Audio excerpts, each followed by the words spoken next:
Hey guys, doing a little update here. Not going to do an in-depth video at all, but wanted to update you guys on progress that I'm making on the Corvette.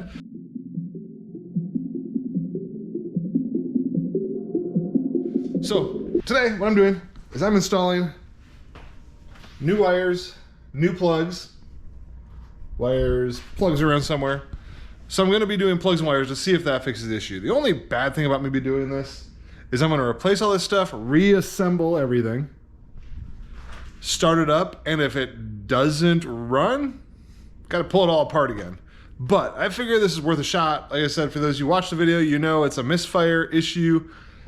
These plugs and wires have been in here a while, quite a few years now, so I'm going to swap that out, see if that's the problem, and we'll see what happens here once I get that done. And I am gapping the plugs before install to 0.050 per the Corvette manual. Those are the plugs we're using, gap tool, feeler gauge, all that fun stuff. For anyone that might be doing this themselves, that back plug is the hardest one on this side just because everything's kind of in the way. It may have been easier to move this bolt and move these fuel lines out of the way. I did pull the dipstick tube out of the top there, but I'm on the last one on this side. I can tell you it is kind of a pain in the butt, so just be prepared for that. All right, so we have the passenger side done, which is pretty awesome. It looks like that's probably the harder side, to be honest. So that one's out of the way. We are going to be moving on to the driver's side now.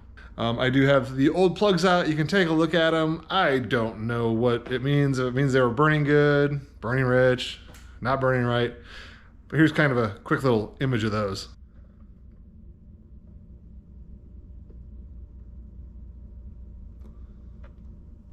I don't know if that does anyone any good.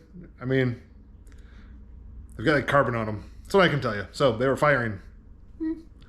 But onto this driver's side, get it put together, and maybe see if this thing fires up today.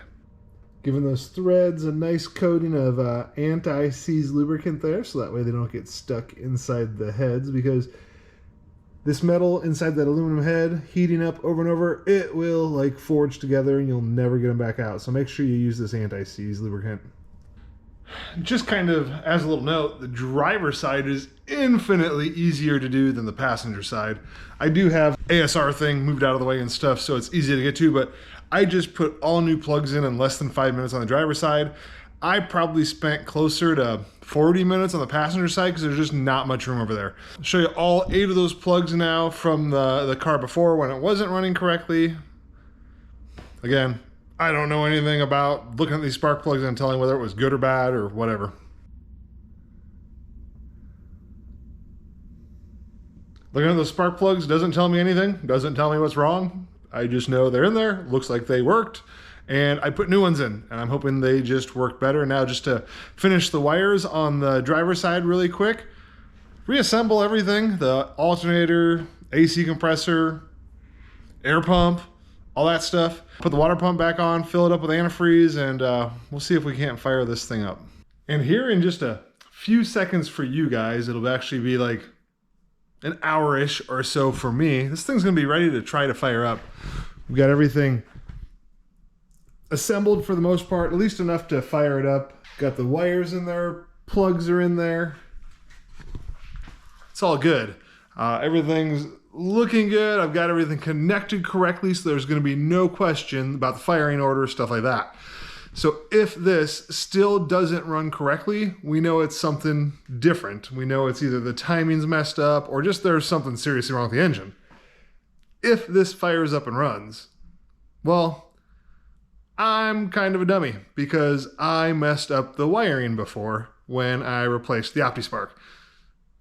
I'm hoping it's that, even though I don't want to be a dummy, because I would much rather be a dummy with a running car than not a dummy with a not running car. Or whatever. Well guys, get ready to fire it up. Do you think it's gonna work? Hurry up, let me know down below. Make a comment, yes, no, spark plugs and wires, were they the problem? I'm gonna find out here in just a second.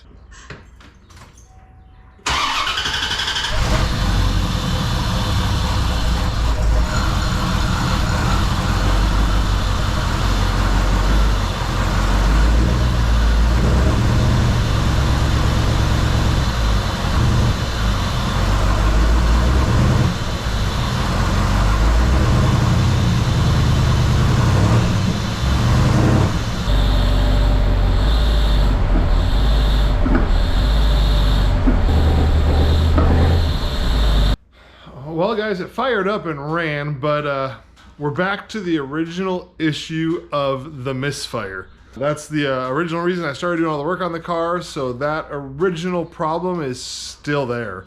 So whatever's causing this car to misfire once it warms up, unfortunately, hasn't been fixed. So I think at this point, honestly, I may just take it into a shop and let them deal with it, because I honestly don't even know what else to do other than to rebuild the engine. And I don't even know if that'll fix it. So there it is. You got to hear the Corvette start up and run at least. It idles well, but whenever you put it under load, it starts to misfire. And yeah, so that's where it sits for now. I will have some more updates. I will keep you guys updated though. So until next time.